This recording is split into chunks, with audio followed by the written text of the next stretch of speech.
Good morning दोस्तों, स्वागत है आपका आज के इस वीडियो में। आज के इस वीडियो में हम रासायनिक अभिक्रिया के प्रकार पढ़ रहे थे, जहाँ पर हमने दो प्रकार पढ़ लिए थे, संयोजन अभिक्रिया और वियोजन अभिक्रिया।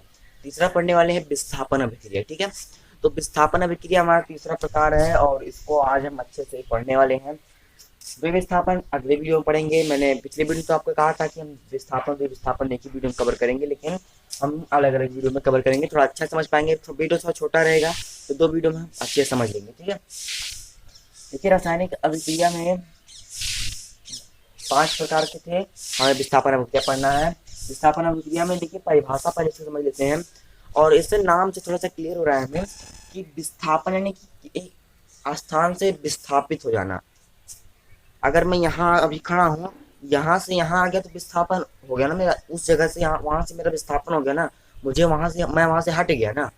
ठीक है, वहाँ अपने स्थान से हट जाना विस्थापन कहलाता है। तो वही चीज यहाँ पर भी लागू होगा कि विस्थापन अभिक्रिया क्या है। पढ़ते पहले परिभाषा एक बार ही पढ़ेंगे, याद होना चाहिए, बहुत ही आसान है। ठीक है, वही अभिक्रिया जिसमें अधिक क्रियाशील पदार्थ, ध्यान दीजिए, अधिक क्रियाशील पदार्थ कम क्रियाशील वाले पदार्थ के विलयन को उसके स्थान से विस्थापित करता है, कर देता है। तो इस प्रकार, और स्वयं अपना उस स्थान को ग्रहण कर लेता है, तो उस प्रकार की अभिक्रिया को विस्थापन अभिक्रिया कहते हैं। ठीक है, ओके, वह अभिक्रिया जिसमें अधिक क्रियाशील पदार्थ, ध्यान दीजिए, अधिक क्रियाशील पदार्थ, अधिक क्रियाशील पदार्थ, कम क्रियाशील पदार्थ, कम क्रियाशील पदार्थ, पदार्थ उसके विलयन के, देखिए यहाँ पर थोड़ा सा मिस्टेक हो गया है, उस कम क्रियाशील पदार्थ के विलयन से, पदार्थ यहाँ से लिख लीजिए आप, पदार्थ के विलयन से। ठीक है,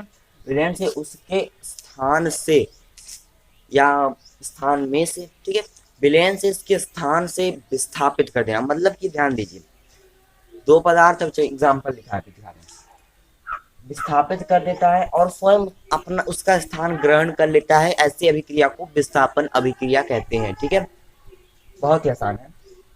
उदाहरण में देखते हैं, उदाहरण में देखिए एकदम आसान है। हमारी बुक में क्रियाकलाप दे रखा है। क्रियाकलाप में क्या कह रहा है हमें कि, क्रियाकलाप में कह रहा है कि एक लोहे की कील लीजिए आप, तीन लोहे की कील लीजिए और उसे साफ कर लीजिए। हो सकता है उसमें जंग वंग लग गया हो, लोहे की है ना, तो उसको साफ कर लीजिए रेत मार्ग से आप रगड़ करके। साफ कर लिया, आप उसके बाद क्या कीजिए, कॉपर सल्फेट का विलयन लीजिए, कॉपर सल्फेट का, वही एग्जाम्पल है यहाँ पर, वही क्रियाकलाप का वही एग्जाम्पल यहाँ पर है। 3 लोहे की कील ले लीजिए, उनको रेत मार्ग से साफ कर लीजिए, ताकि ऊपर अगर कोई ऑक्सीजन की परत उरत जम गई है तो उसको साफ कर लीजिए। ठीक है, चमक जाए एकदम। कॉपर सल्फेट का विलयन ले लीजिए, 2 परख नली लीजिए और उस पर लिख लीजिए ए और बी। ठीक है, और ए परख नली को अलग रखिए, ए परख नली को अलग रखिए, बी को अलग रखिए, दोनों में कॉपर सल्फेट का विलयन डाल दीजिए। ठीक है, दोनों में कॉपर सल्फेट का विलयन डाल दीजिए, तब आपको, और उसके बाद 2 कील लीजिए, उसको धागे से बांध करके ए चाहे बी वाले परख नली में उसको लटका दीजिए, उसमें डाल के लटका दीजिए, मतलब अंदर न जाने पाए, पूरा आपके कंट्रोल में रहे वो कील। ठीक है, इसलिए धागा हम इस्तेमाल कर रहे हैं। कॉपर सल्फेट विलयन डालिए, ए परख नली में डाल दीजिए तो बी वैसे रखा रहना चाहिए, अगर बी में डाल रहे हैं तो ए वैसे रखा रहने दीजिए। ठीक है, अब 10-15 मिनट बाद, 20 मिनट बाद जो है, 20 लगभग उसमें बताया गया है बुक में, 20 मिनट बाद आप ध्यान दीजिएगा, तो लोहे की कील जो है ना वो अलग हो गया थोड़ा सा। लोहे की कील जो है उसका रंग थोड़ा भूरा हो गया। ठीक है, क्यों ऐसा हो गया, क्योंकि अब जो लोहा है ना वो लोहा सल्फेट हो गया, कॉपर सल्फेट, आयरन सल्फेट हो गया। ठीक है, और जो कॉपर है ना वो विस्थापित हो गया, वो कॉपर विस्थापित हो गया, कहाँ चला गया, जो कॉपर सल्फेट का जो विलयन था उसमें चला गया, अलग हो गया, वो ठोस में हो गया, नीचे उसका अवक्षेप बन गया। ठीक है, एग्जाम्पल देखिए, ध्यान से समझिए, आयरन है, आयरन पदार्थ, कॉपर सल्फेट का विलयन है, इसलिए आप यहाँ पर पदार्थ की विलयन जरूर लिख लीजिएगा। ठीक है, कॉपर सल्फेट का विलयन, देखिए कॉपर सल्फेट में Cu कॉपर है और SO4 सल्फेट है। ठीक है, तो ये आयरन जो है ना अधिक क्रियाशील पदार्थ है, किसकी तुलना में, कॉपर की तुलना में। कॉपर की तुलना में आयरन जो है एक अधिक क्रियाशील पदार्थ है, जिसके कारण जो ये लोहा है ना आयरन, ये इस कॉपर को उसके ही जलीय विलयन में उसके ही स्थान से विस्थापित कर अब स्वयं उसके स्थान को ग्रहण कर लेता है। ये लोहा जो है ना कॉपर को हटा देता है, बाहर निकाल देता है, और खुद उसी की जगह पर आ जाता है, SO4 के साथ हो जाता है और CO जो है बाहर हो जाता है। एक और तरीके से आप समझ सकते हैं कि मान लेते हैं ना, ये CuSO4 जो है ना, इनकी दोस्ती बहुत ही अच्छी नहीं है। कब इनकी दोस्ती अच्छी नहीं है? क्योंकि जो SO4 है ना, इसकी दोस्ती आयरन से बहुत अच्छी है। और अगर CuSO4 मतलब Cu कॉपर और SO4 अगर दोस्ती करके बैठे हुए हैं, एक दूसरे से जुड़कर बैठे हुए हैं, लेकिन अगर उनके सामने लोहा आ जा रहा है, आयरन आ जा रहा है ना, तो SO4 ना कॉपर को छोड़ देगा और ये लोहा कॉपर को भगा देगा और स्वयं वो उनका स्थान ले लेंगे और वो दोनों फिर से दोस्त हो जाएंगे, दोस्ती हो जाएगी उनकी। ठीक है, इस तरह से आप समझ सकते हैं।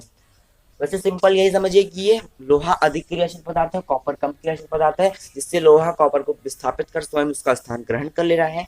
ठीक है, और फिर ये अभिक्रिया क्या कहला रही है? हमारी विस्थापन अभिक्रिया। इस तरह की अभिक्रिया को विस्थापन अभिक्रिया कहते हैं।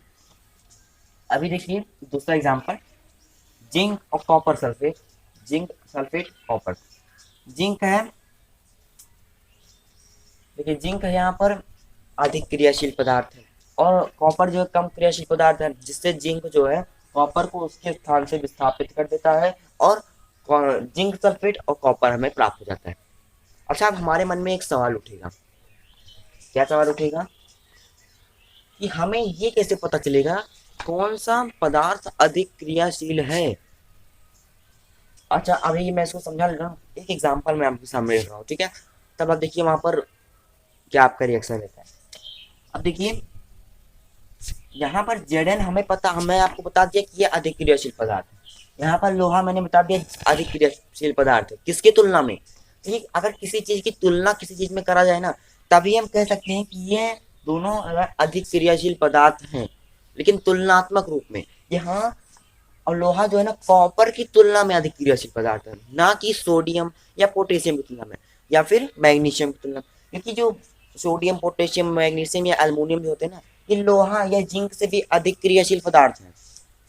ठीक है, मतलब अगर जिंक सल्फेट यहाँ पर है ना, और इसकी अभिक्रिया हम अल्युमिनियम से या फिर सोडियम से, पोटेशियम से या मैग्नीशियम से कराएं, मैग्नीशियम से कराएं, तो वो अधिक क्रियाशील पदार्थ है, तब फिर इसको विस्थापित कर देगा वो Zn को।